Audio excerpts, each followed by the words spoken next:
Every night is the Rangers Journal night.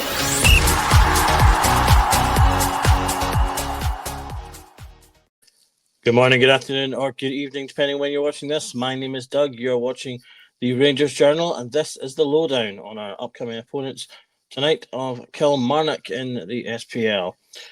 Lots of excitement being going on in Rangers recently with news of the takeover, and of course, the sacking of Philip Clement and the incoming new management team of Barry Ferguson as manager, Neil McCann, Billy Dodds, and Al McGregor as first team coaches, alongside the existing assistant manager, Iman Shirai. This, of course, brings a new complexion to the lowdown as we'll be looking at potentially a new tactical setup, although Barry and his team have only had one training session with the group. So there's potentially not much they've had a chance to be able to do as yet with the team. So we may not see huge changes at first, although hopefully the changes we will see will be to the team's attitude. So let's have a look at what we can expect to see in terms of current form. Rangers, of course, are coming off the 2-0 loss to St Mirren that led to Clement sacking, which was their second loss in their last few games for Queen's Park. They beat Hearts, but that was a pretty poor performance all in, and a good work from Hearts defender scoring for us, helping making that victory look more comfortable than it actually was. Looking at Kilmarnock's form, they're coming off just the 2 wins in their last few matches. Back over 1-0 loss to Aberdeen, 3-2 to Hearts, and 2-1 to Celtic, and amongst victories against Dundee United and St Johnstone. So we're mixed form for them. In terms of our head-to-heads, we do come out on top with the majority. Hearts, Kilmarnock and Rangers haven't drawn a match in quite a while, as we're going to see. So you're likely to see a victory for one side either way. There's the league positions. Rangers obviously still sitting second from 27 matches, 56 points and a plus 32 goal difference. Hearts are currently sitting ninth, as they have been for quite a while now this season, again from 27 games, 31 points, but a minus 11 goal difference. They have a tendency of losing goals, and they're not scoring huge amounts, which is not helping them in their league season so far.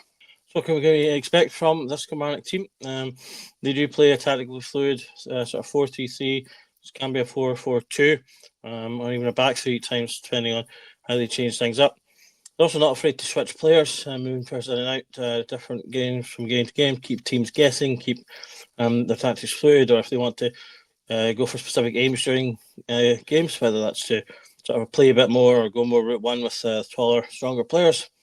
So there's no way to necessarily say 100% what we're going to get from them, other than they will be a structured and organised team. So it kind of sets them out to be. They do have a poor record of conceding goals, leading to their poor goal difference. And when building out from play in Daba, I think it's pronounced, will drop from their midfield to help their build play. And their centre backs pushing out wide, and their full backs pushing up. And that kind of will make a potential 3-5-3 when building up play and helping them to move the ball.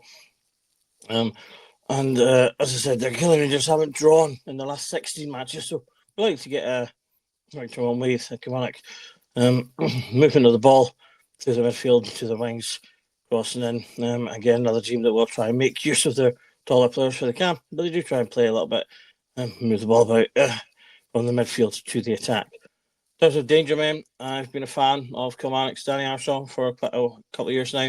He is a player I think Rangers should have looked into purchasing. Contract has been running down, and he could have been a cheap option to sort of fill that Scott Wright role. A Scottish player, he knows the league. He's got really good chance creation metrics, and has been having a good couple of years. I feel like he could be one of those players that we've had a few times from Kilmarnock, in terms of the sort of attacking player who can come to Rangers and sort of build on his talent. He's in what should be his prime.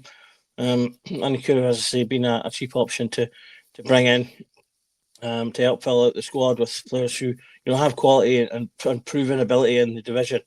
I'm not sure if that's going to happen now, and obviously with the takeover as well, they may have a whole new list of players to look at. But he is a player that can cause us and does cause danger for Kilmarnock. In addition to that, this season striker Bruce Anderson's been having a decent year. He's got 8 goals, no assists at the moment though, out of 21 matches. 100% in his tackles won, which is a great stat to have worked out thus far. But only a passing accuracy of 26, which shows, I think, along with that assist, he's not a player that's going to create much for others, but he will be a danger in terms of goal scoring for Kilmarnock if they get the ball to him. He's a big lad, fairly strong, and so one to keep an eye out on. Although he is one of those players that has been rotated in and out of the team to make changes, so it does just depend on who comes to the starting line for Kilmarnock in this game and how McInnes decides to set the team out, if whether he thinks he can catch us on the hop with the new manager, or if he decides to just keep that rigid, solid structure in case we get the new manager bounce. And that, of course, does lead to what the Rangers 11 will be, which is this is probably the most interesting time we've had in a while to ask this question. In general, I don't think we're going to see any massive changes player-wise, particularly, as I say, Ferguson's only had one training session with them. He will have obviously been given notes from assistant manager Chirai on the players, and he'll have seen them, I'm sure, during the season watching matches. So we maybe won't see a huge change to begin with, but one thing I do expect to see is a slightly more positive approach. So I'm suggesting a potential adjustment, a slight adjustment to the formation, and instead of the sort of the 2-3-1, being more of a 4-3-3 or a 4-1-2-3. Ferguson has played 4-2-3-1, and a lot of people expect that he maybe will continue with that system but tweak the movements, which he could do. He did play 4-3-3 with Alloa when he managed there, and some other slight differences in attacking formation. But from the way he was talking, he talked about wanting to press more and being aggressive. And I feel like a lineup like this would allow him to do that. He has Raskin as the fulcrum of the midfield, the player that's going to do the dirty work, but be able to take the ball from the defence and moving forward. I think pushing Diomande into a more advanced position will give him more creative freedom, allow him to express himself more.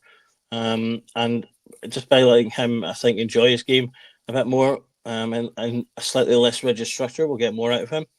I'm playing him alongside Hadji, another player with immense talent and tactical nous, passing ability. I think you can get great stuff out of those two.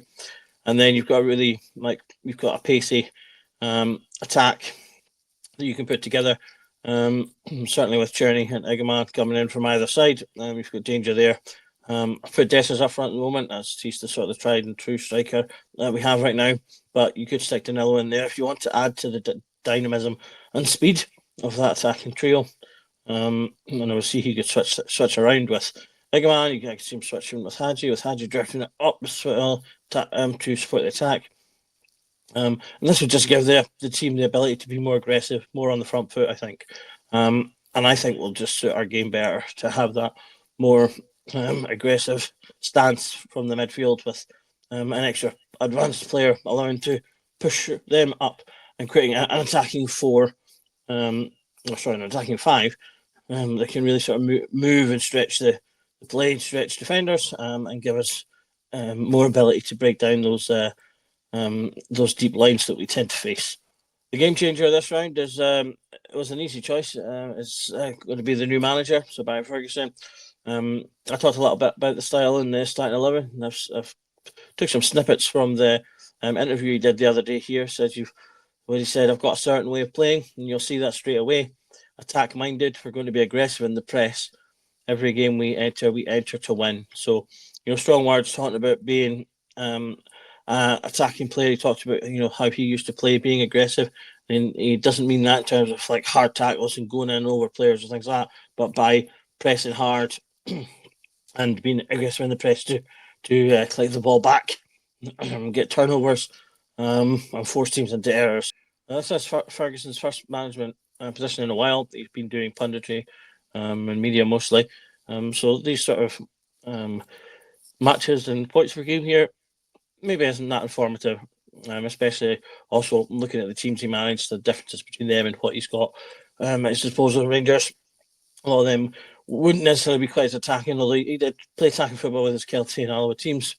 You see, obviously, the Kelty team where he got them promoted, he does have a much better points per game ratio. And the Rangers manager really needs to be having a positive points per game ratio that's at least, I would say, a 2.1 or more if they're going to be successful. As an interim manager, that maybe doesn't matter all that much, as they'll be looking for a long-term successor.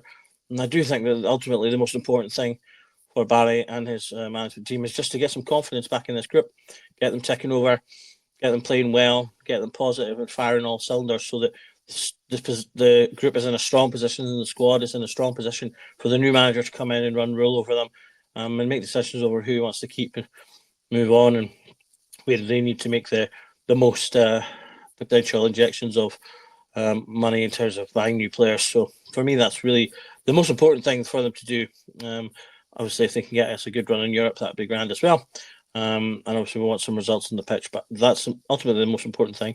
Is, I think, getting that squad in a good position, and then getting victories and things will help with that. So, on that note, my prediction for this game.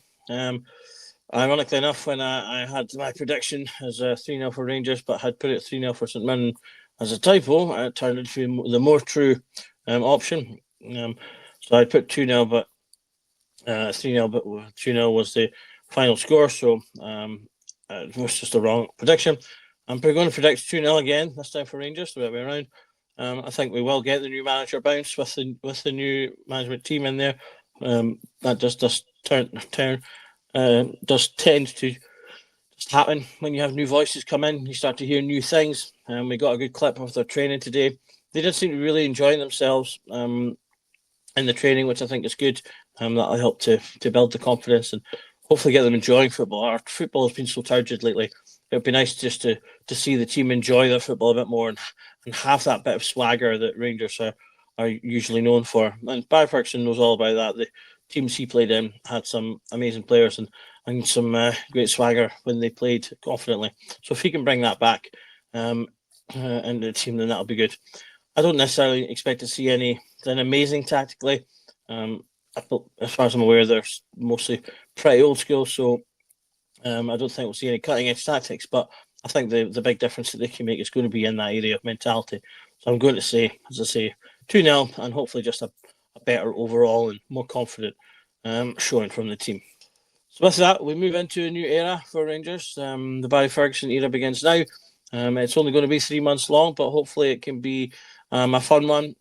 Give the board the time to look into who our new next full-time manager will be.